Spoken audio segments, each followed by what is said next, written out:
Breakfast is always a favorite meal on the Fullers' farm. It's the first break after morning chores. And Richard, Julie, and Susan enjoy spending the time together. This morning, the Fullers will begin an adventure. They'll take the long drive into Cedar Rapids to meet with the computer resource specialist at the National Special Education Alliance Center. Today, they begin a journey that will bring new answers for Julie and her future.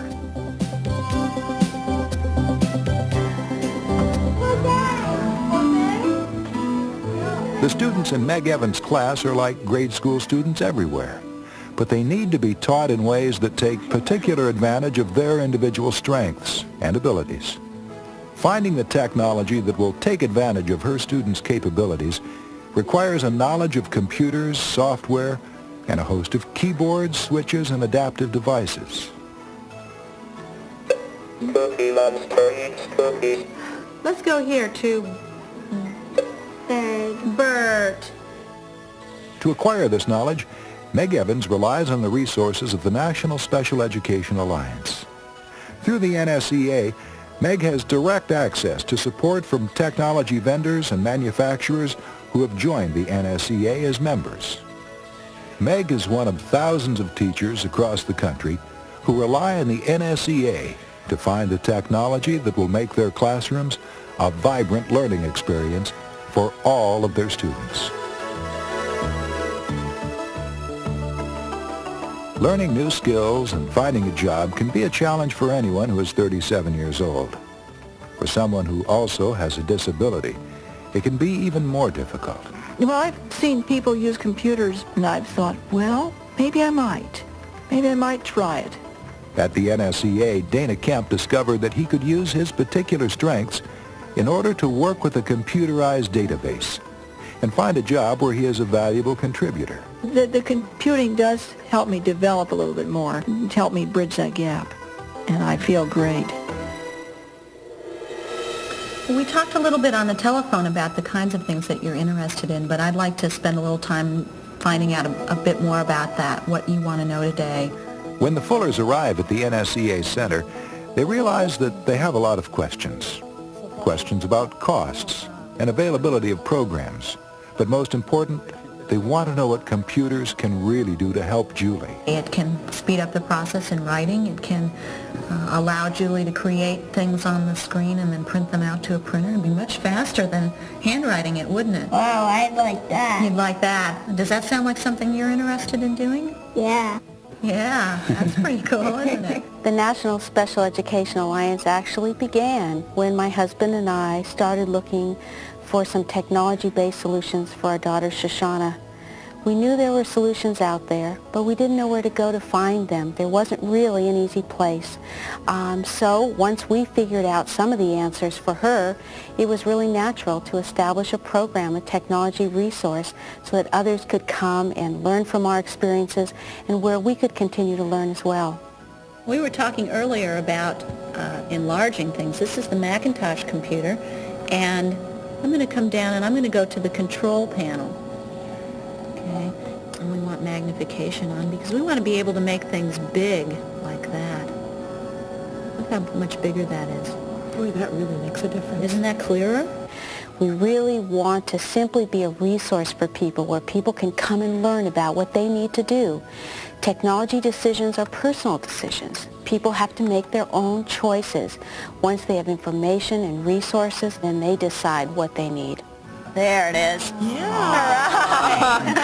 Good. Okay, chapter 23 is about the populist movement, which is about the first sustained third-party movement that we've ever really had in the United States. After his accident, Seth Clark faced the difficult challenge of learning how to use a cane and find his way around. But for Seth, one of the biggest challenges was finding a way to do his schoolwork. What the NSCA did is they showed me things that I need to move ahead. There's computers, which I need in class to take notes. And so I've been able to adapt to it. I have the things I need to adapt. The worker in the factory begins to use machinery, whereas they never had before we had skilled artisans, and the farmer begins to use machines.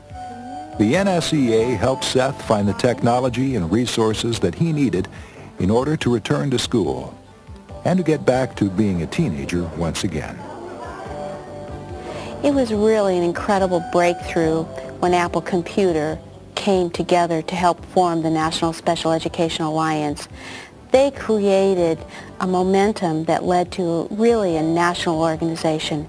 They provided centers across the country with equipment and training and a telecommunications system so that everybody was in touch with everybody else on a daily basis. That communication and that support from Apple has made all the difference in creating this national organization.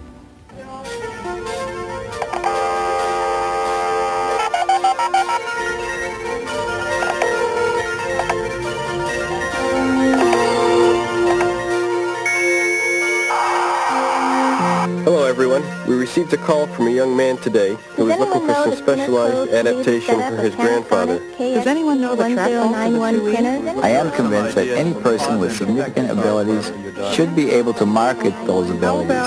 Anyone know of a source for educational programs for an Atari How about an ST? electronic Does phone number? anybody know where to The trick obtain of a foreign assisting language someone with Spanish tremor to system use the for the Mac? trackball is to go to the Karen control does not know Braille and feels that she's most interested in concentrating on her touch typing skills. Arcane technobabble. Last year, I fried a power pad in front of 50 people.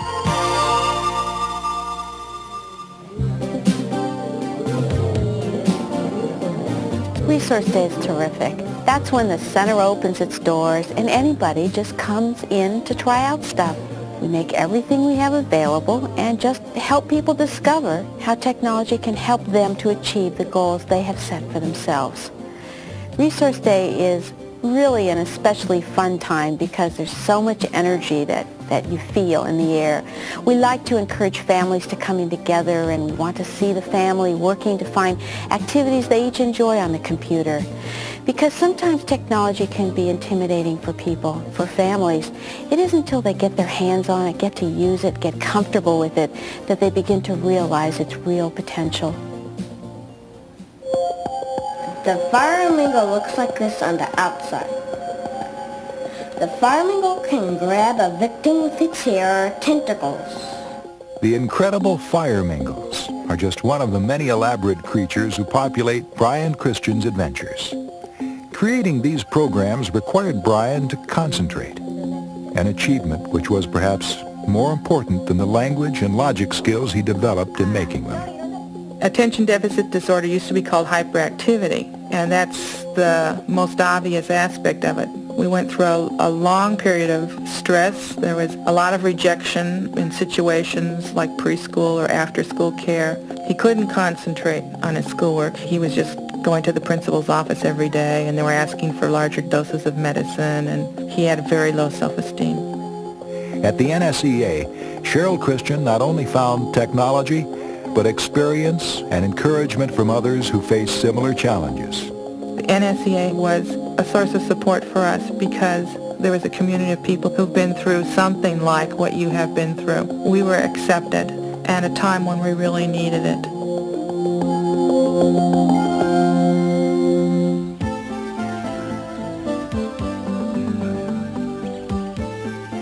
Today was a typical day for the NSEA, but for Julie and her family, it was the kind of day that will be remembered for a long, long time. The Fullers didn't find all the answers that they were seeking. Not yet. But something extraordinary happened. They learned that there are many answers out there, and they discovered a place to find them. The NSEA is really created to give people the power to make their own decisions about their lives and to have access to their lives through technology. We try to create a forum and an environment for people to find their own solutions, and they do.